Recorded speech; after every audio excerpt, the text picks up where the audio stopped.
So carrying on from the previous chapter where we introduced the gizmo, let's explore this tool in some more depth.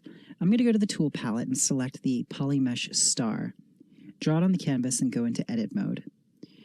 Now, in the tool palette, these 3D meshes here, they may appear to be primitives, but they're not actually 3D primitives. For example, if I select the Ring 3D tool and then try and sculpt on it, I will get an error message saying it must be converted to a Polymesh 3D. The reason for that is there's an initialize menu here where you can change things like the radius and the coverage, and then you change it into a Polymesh by clicking Make Polymesh 3D. Now, if I have a Polymesh 3D open, for example, that star is a Polymesh by default.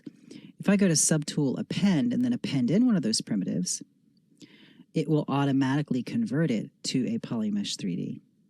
So these are the older way of working with primitives inside of ZBrush. Now the gizmo gives us this gear icon. If you click the gear icon, it opens up a menu of deformers and primitives. So you can select any of these primitives and convert your current Z tool into one of these primitives. So for example, if I select polycylinder, this gives me a polygon cylinder, and if I click and drag these cones, I can change the poly count. Click the gear again, go back to Gizmo 3D, and we're able to manipulate it. So I can scale this, scale it in the Z axis, and now it is actually a sculptable polymesh. If I were to change to a sculpting brush, I could manipulate this surface with a sculpting tool, as you see here. Now if we go back to our gizmo and press the gear icon again, I can change to a different primitive. I can select polysphere, and that will convert the currently selected primitive into a polysphere. I can adjust my polygon settings for each axis. I can also select a Ring 3D. The Ring 3D has extra attributes in here. I can use the S radius cone to control this radius. I can control the outer taper using this cone, and I can use these sliders here to control the axis divisions. I can twist it. I can adjust the coverage here, so I can limit the amount of coverage of that, make it into a hook instead of a full circle, and I can change my divisions in this axis. If we change to the cylinder 3D, we have an extra attribute here which lets us create a hollow cylinder, like so, if we want to make a tube, and once again we can change our resolution like so in each axis. So these primitives are very handy for creating various types of objects. It's nice to be able to access primitives and their attributes directly inside of ZBrush here. So I'm going to go ahead and take this and scale it out. I'll duplicate this subtool, and then we'll turn this into, let's say, a polysphere. I will increase my resolution to 18. And then we'll duplicate that, and then we'll turn this into a different primitive. This time, let's select a Ring 3D. And if I need to solo it, I can solo it so I can see it more clearly. I can scale it up. If I press the E key, I can scale it up and then press the gizmo again and access Ring 3D. And that will give me access to my settings here, so I can go back to things like the resolution, the coverage, and the taper. Hit the gear icon, go back to Gizmo 3D, and there we are. Now I can use my gizmo, as we've seen in the previous chapter, to orient these pieces and move them in relation to one another. Now, if we go back to the gear, we have a whole section down here of deformers, and these are very powerful and very good to know. We're going to step through the most important ones here and talk about them. We'll begin with Bend Arc. Bend Arc will bend the currently selected subtool. So right now I'm on the ring. I want to select the Polymesh cylinder. Go back to the gizmo gear icon, and we're going to select Bend Arc.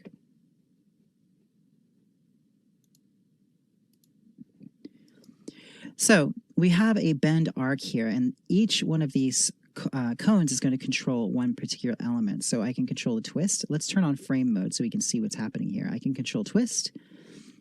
I can come over here to this and control twist on this axis. I can control twist on this axis. Now, the white cones are going to give me radius controls, and the green cones are going to give me angles. So I can change the angle of my twist like this, or I can come over here, twist like this, adjust my white cone, turn that down. We can twist like this.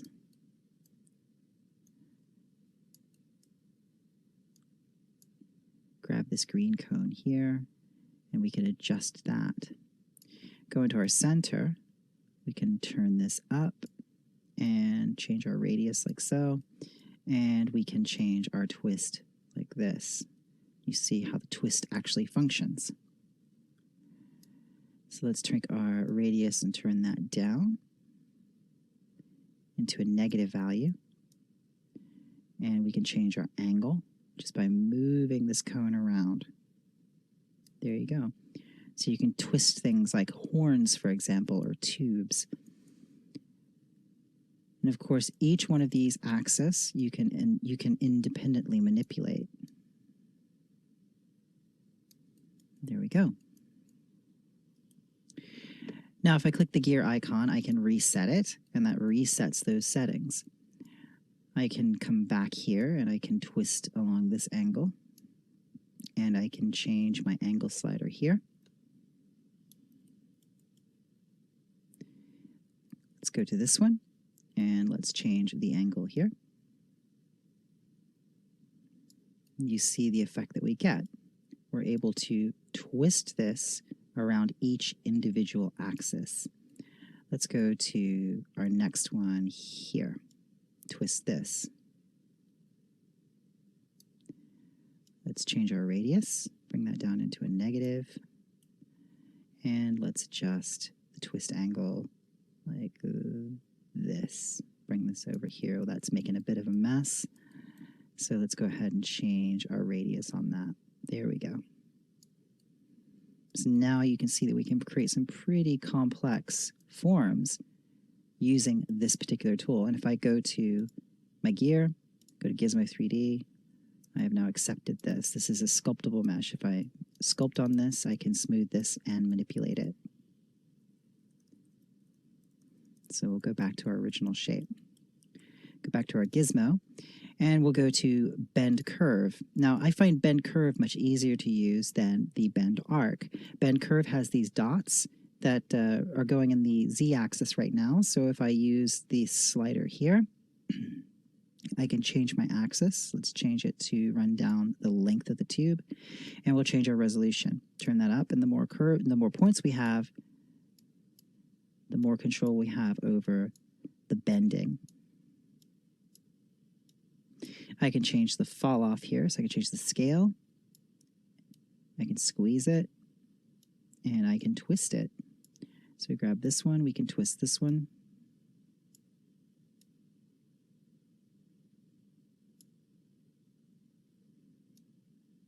Scale that down. Grab this one, maybe we want to scale this one up. And we'll change the twist on this. We'll twist this around this way. Take this one, continue that twist. Bring this one out, and we can scale that up. And then we can select this one and scale this one down. Press the gear icon and click accept, and that deformation has been applied to that surface. So we'll undo, go to our gear, and just reset it. Now we also have bevel. Now bevel will be easier to show. on a cube. So let's change this into a polycube. And let's go to bevel. And here you can see we're able to add a bevel interactively to these surfaces. So right here we've got the bevel amount. We have our resolution control here. And we have our crease angle here. So we can control our creasing.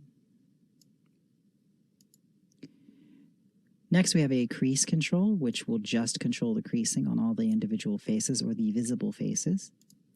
I'm going to reset that. And now we'll check out deformer. Deformer is great. It's sort of a, it's similar to the lattices that you'll find in, for example, Maya. So what I will do is I will select some points, and then I can move those points. And I can change the divisions here. I can increase the resolution of my points.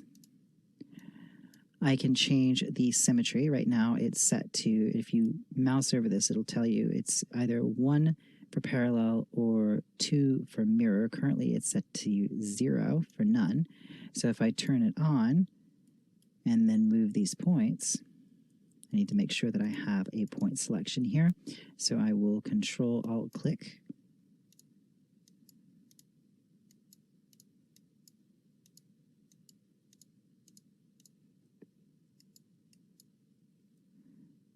There we go. And let's move these around. And that moves with symmetry.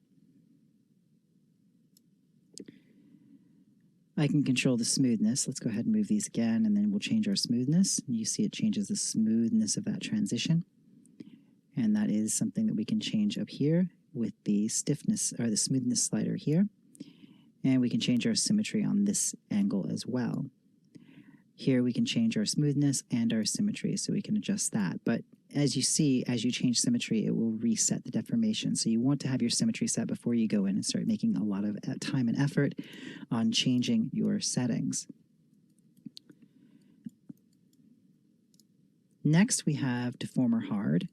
And Deformer Hard is just a hard version of the other deformer. You see it gives you a hard edge rather than a smooth transition.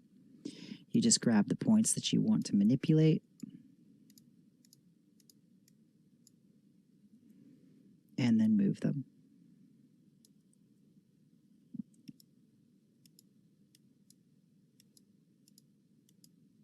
If we click the gear again, we have Deformer Soft. Again, it's pretty self-explanatory. This is a soft version of the deformer. We'll clear our mask, and then select some points, and then move them. Go back to our gear icon. Extender is interesting. Extender will extend the geometry. Now there's a lot of cones here, but it's basically the same thing for each axis. So if I grab this extender, I can extend in this axis. I can extend in this axis. This basically just allows you to extend the shape out and extrude along those faces. And it has the nice benefit here where it creates some polygrouping. So I could go into my B for brush, Z for Z modeler, grab the Z modeler brush, click OK.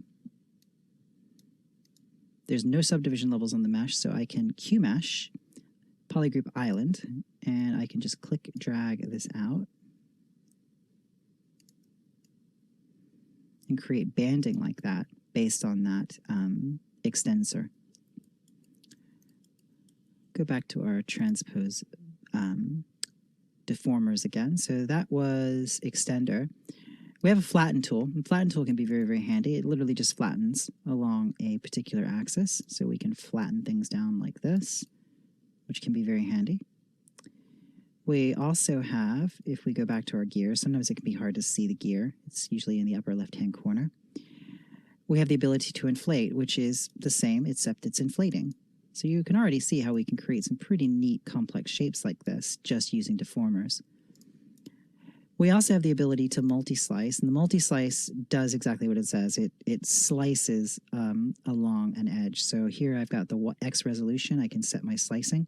Now it's going to be hard to see on something like this that already has a number of slices in it. So let's go to the polysphere, and let's go to multi-slice. And we'll increase our slicing here. You can see the effect that that has, and it's automatically going to triangulate and clean up the mesh as it goes. If this were a polygon cube, we'll do the same thing, and it should be even more apparent here. Multi-slice, I can slice in this direction, I can slice in this direction. Here I can control the width of my slice. I can turn down the resolution of it, so I can just have a single slice, or I can have multiple slices. Here I've got the ability to apply creasing, so I can put creasing on the faces, yes or no. So it's 0 is no, 1 is yes. We can do these other axis here and turn that down. And there we have some polygon slicing. Next we have offset, and offset will essentially just offset the mesh. It's sort of like transpose moving something. You just grab a cone and you can offset. So this could be handy if you're trying to arrange primitives together to make a more complex object. There is the offset. You could also mask part of the mesh and it's only going to offset what's unmasked. Project primitive is one of my favorites. Now, project primitive is fantastically useful. This is a means of taking a primitive shape and projecting it into a mesh. So right now, that gizmo inside the cube is projecting a sphere. If I bring it forward, you see it projects a sphere onto the surface. If I scale it up, I can scale up that sphere. If I bring this out far enough, it will clip and become a negative impression. As you see there, it will subtract. If I bring that back, it will become a projected sphere again on the surface. Now I can clip using these sort of handles here, these white handles. I can clip this shape. These cones here will control the projected primitive. I can control the blend with the red cone. I can control new surface and accept with this. This will accept it. It will basically bake it down and make a new surface, which I can no longer edit. I'll have to create a new primitive projection to continue editing. Over here, I can control things like the primitive axis, X, Y, and Z, or 1, 2, and 3. And for a sphere, it's not going to be all that apparent. Here, we can change our primitive type. I can go to a cylinder, or I can change to, let's bring this out and see which one this is. Here we have a torus. I can change to, there we go, change back to the sphere. Or there we go, the cylinder. And here I can change my modifiers for that cylinder. So that I can sharpen that into a diamond shape or bring it back to its default position as a cylinder. Now when I'm happy with that, I can accept by clicking the accept button. And then I've got a new projection primitive. I can move this up. You see what it's done is it's left behind the piece that it's already created. Let's scale our projection down and let's change it back to, let's say, a sphere. And we can make kind of a spike with this. I'll turn off frame mode because it makes it a little bit easier to see.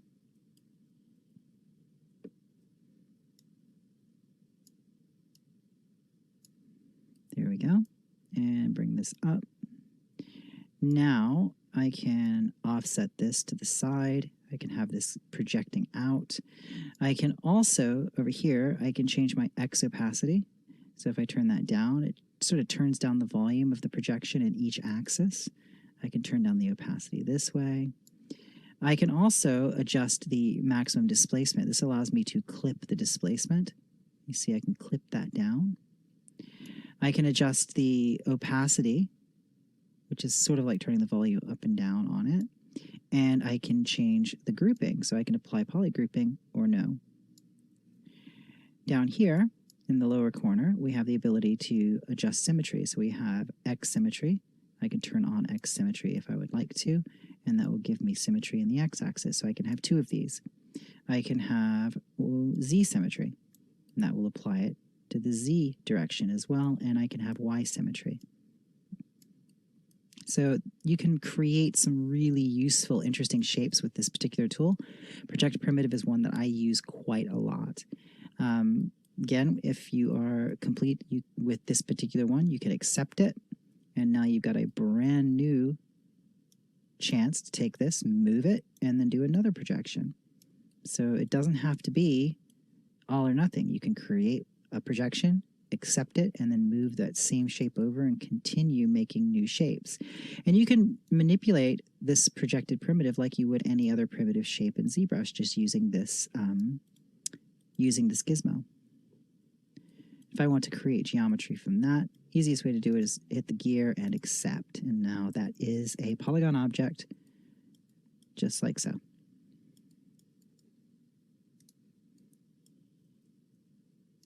So moving on from Project Primitive, we have remeshing options. So there's remesh by Dynamesh, remesh by Union, and remesh by Z-Remesher. So I am going to go to the top of my list here, and I am going to turn off solo mode, and I'm going to scale this down.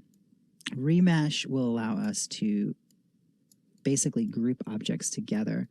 So I'll take this and I will merge down for our torus. Let's bring this down like this, and we'll merge down.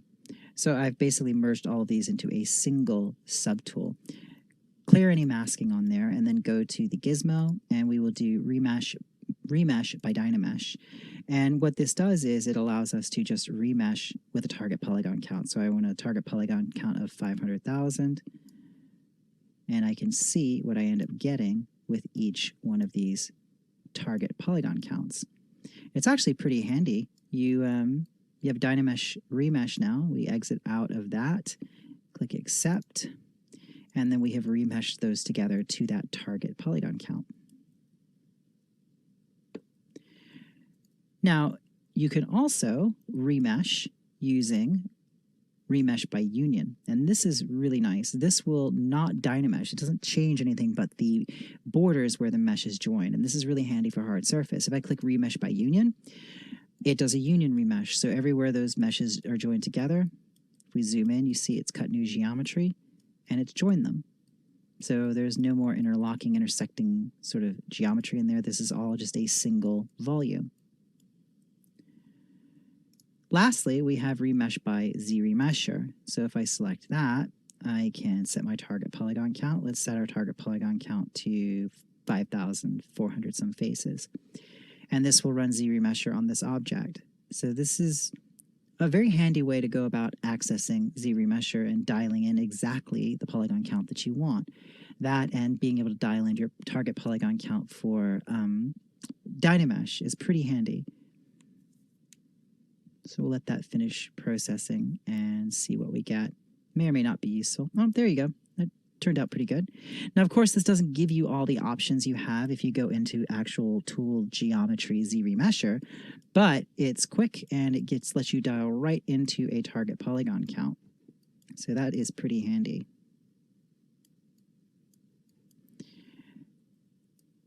So if I go back to this, I want to illustrate for you something. If I go to polygroups, auto group, those are still separate objects. And they have been Z-remeshed together.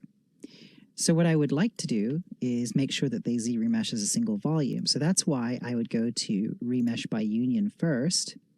Then I would remesh by Z-remesher, and I would set my target polygon count. And here I can change my symmetry if I need to. Let's bring that back up to somewhere around the same polygon count that we had before. And now, because I have union remeshed these objects, they will remesh as a single volume. Whereas before, it was still recognizing those faces that are sitting inside the volume of the other primitives. So it wasn't remeshing it as a single volume. It was remeshing the individual parts. And there we go. It is now remeshed. And if we zoom in, you can see that it's actually a single volume now. I would probably want to increase my resolution to get sharper edges, but that is the functionality. So returning to our gear, we have remesh by decimation, which will remesh by decimation. It will decimate the mesh. So here we have the option to protect our borders, and we have keep UVs, just like you would have in Decimation Master. And we have symmetry options here, and our target polygon count. We have two cones here. One is for use polypaint, and one is for the polypaint weight. Now, if you have watched the video on Decimation Master, you'll understand that these allow you to control whether or not polypaint remains on there and how much weight is given to polypaint in terms of the decimation count. So we can set our value here. We'll set this to, well, our target polygon count. We're currently 19,000 faces, so let's maybe set this to 2,567. There we go. So it's a very, very quick decimator. Very quick. Turn that up. There you go. So these are well hidden inside the deformer menu, but they're really handy. And if you just remember they're there and use them, they can be quite beneficial. So we have rotate, and rotate will rotate the object. Pretty simple. Again, these sort of transpose, rotate options are really useful when you're organizing or arranging primitives together into a single object. We have also scale, and then there's skew. And skew does exactly what it says. It will skew the mesh. So if I click and drag these, I can skew on any selected angle, like so. So you see the effect that that has. It's basically sort of skewing or shearing the object. We have slide, And slide, if I come over here, you see that I've got my symmetry options, as I do in most of the others. You're going to have symmetry options in this corner, and then I can adjust my slice width, inflate, and I've got this blue center here. If I move that center, that will change what we get with our slide. As I move around, I can change the axis. So here we go. I can change the slice width. I can change my inflate. I can make this go in or out. It's a really nice way to put sort of banding on something or add complexity to a surface. Again, if you want to adjust the symmetry, you can turn on symmetry with Z symmetry. You can do X symmetry. You can apply creasing. You can adjust our width, and then just grab that blue dot, and you can move this around. Bring it over here to the sides.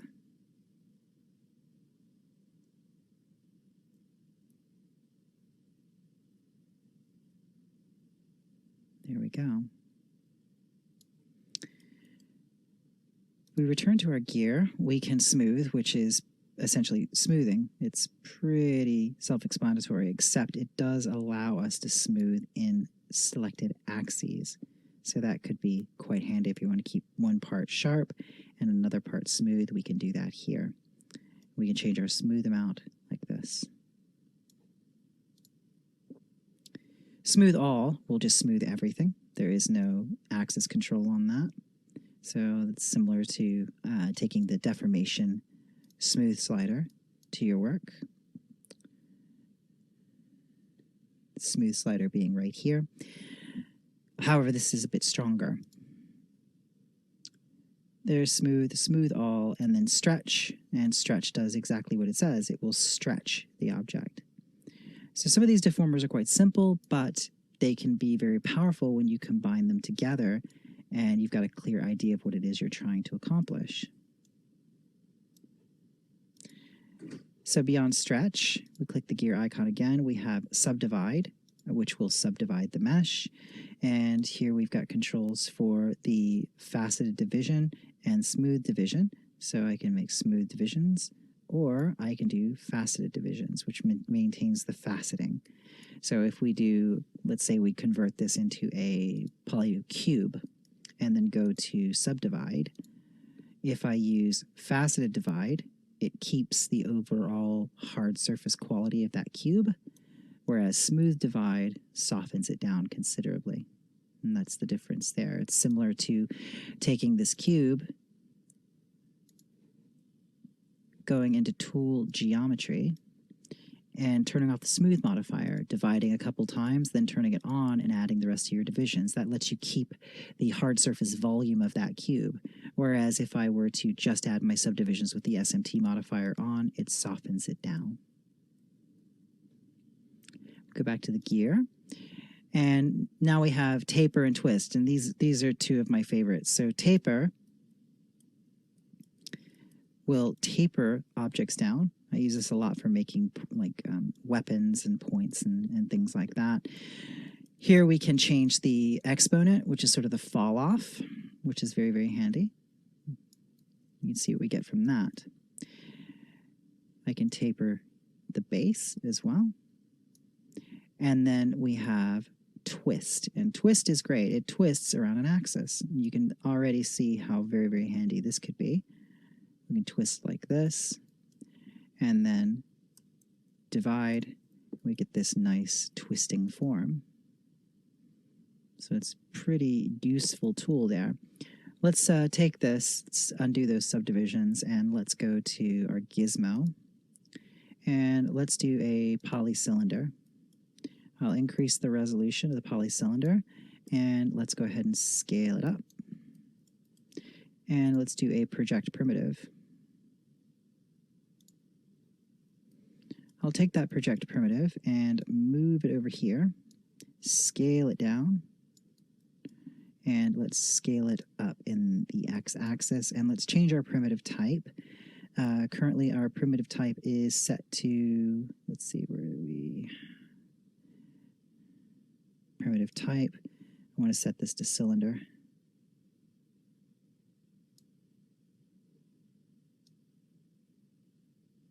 and I want to get this as a negative projection. Bring this out here.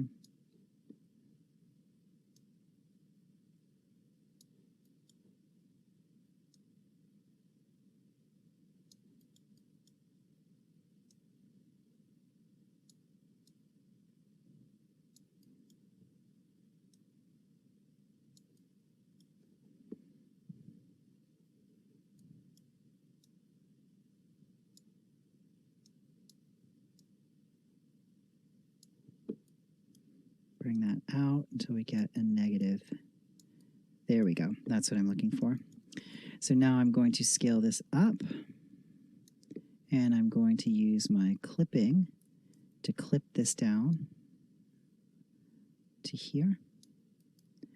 And I'm going to clip this down to here. There we go. And now we're going to change our symmetry. So I am going to turn on. Let's go over here. We've got, by the way, the modifier allows you to make modifications to the overall size. I'm not sure if we touched on that in the previous talk about this particular tool. So we've got our primitive type and our primitive axis. So I want my symmetry. So I want radial symmetry. Turn that on. And I want the radial symmetry down the y-axis.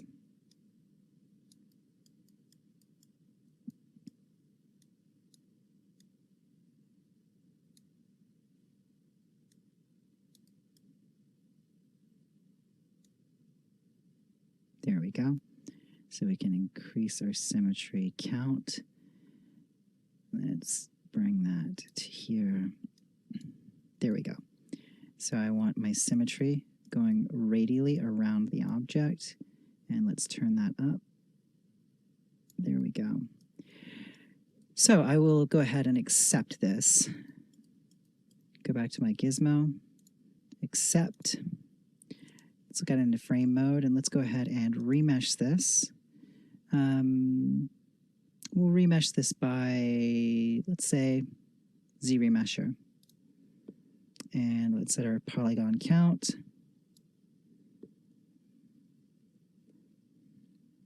We want to have enough geometry running down the length of this that we can twist it effectively.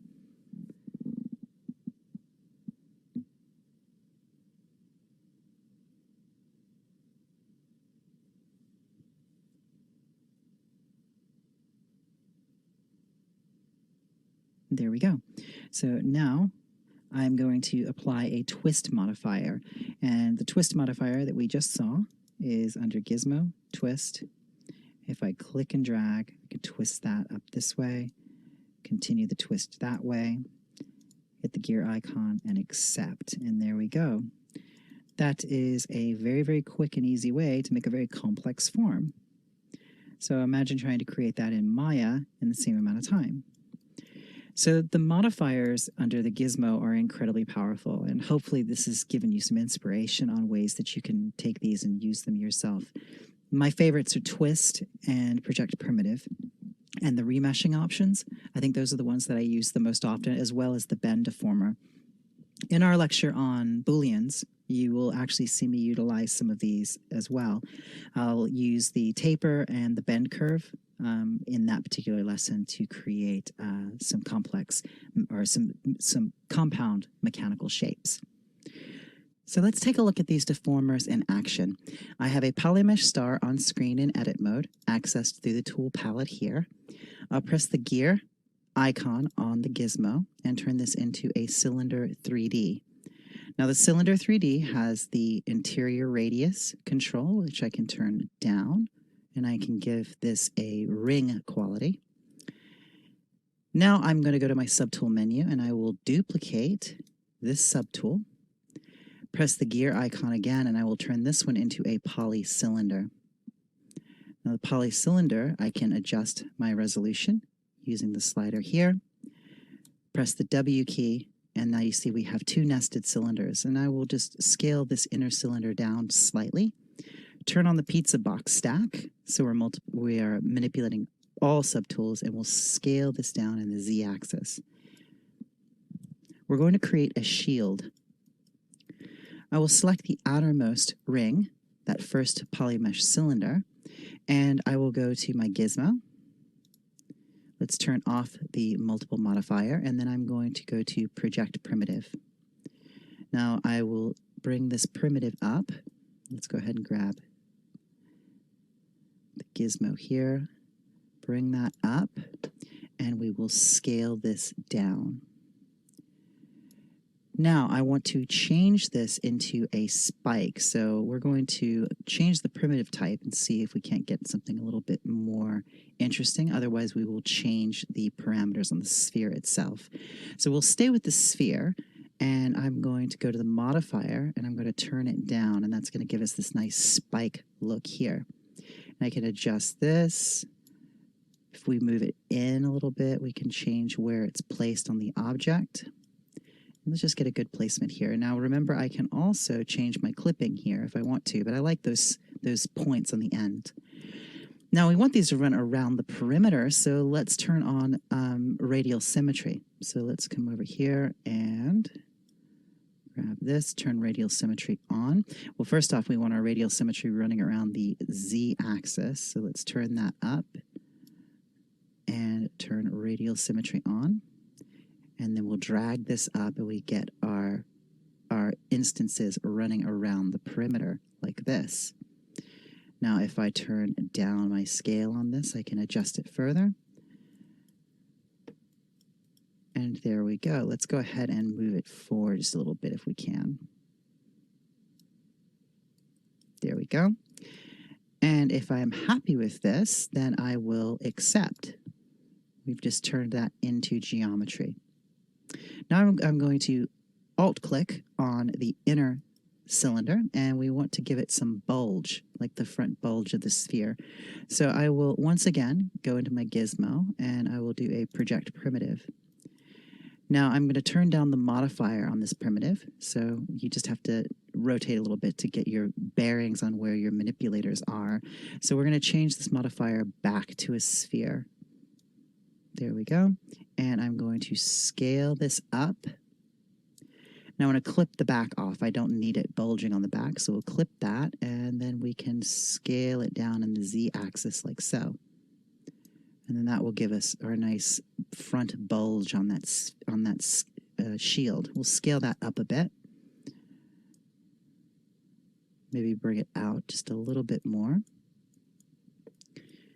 Now we have the modifier slider that we can adjust that will change the overall shape. We can give it a little bit more of a diamond quality like that.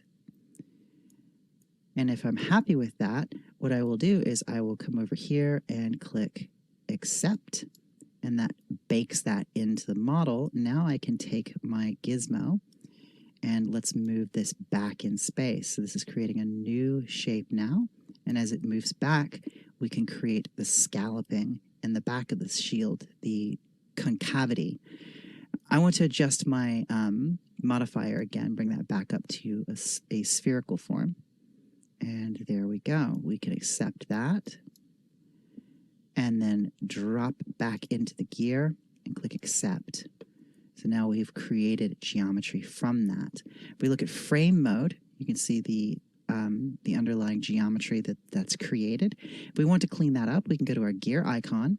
We can go to remesh by z-remesher, and our cone here is going to give us our polygon count. So the target polygon count right now is 958 faces. So we'll just tap that. Probably stay around there. Let's do 958. ZBrush will calculate, and there we go. That's quite a nice remesh just out of that deformer. We'll do the same for the outermost ring. So this, whilst it's a nice shape, it's not the best topology. So let's just go ahead and get a nice workable topology for now using the same modifier. So I'll click the gear icon and accept. Click the gear icon again. We'll go to remesh by z-remesher. I could also remesh by dynamesh on this one, but we'll try a z-remesher, and this is probably going to require a bit of a higher polygon count. So we'll turn this up. Let's drop this down to 10. Oops. Let's do 10 or 1250. Let's try 1250. Let go. ZBrush will calculate. And then that's the resulting topology. Now, if I'm not happy with that, I can always undo it, and I can increase that resolution.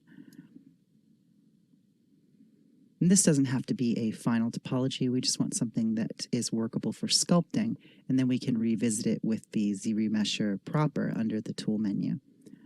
Let's bring this up higher because there's a lot of facets on this that we want to capture.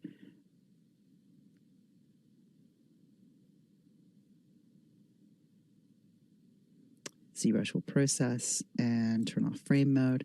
We just want to check what we're getting from that. I'm still not terribly happy, so let's go ahead and raise this resolution up higher. And there we go. That's a much, much better surface.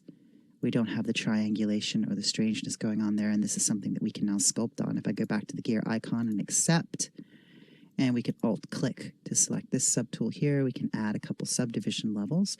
And if we just want to add some kind of hammered metal quality to this, I'll take the standard brush with the spray stroke, and I'll select a hard-edged round alpha, like alpha 6. Go to our spray stroke, and let's turn the placement up so we get more spread.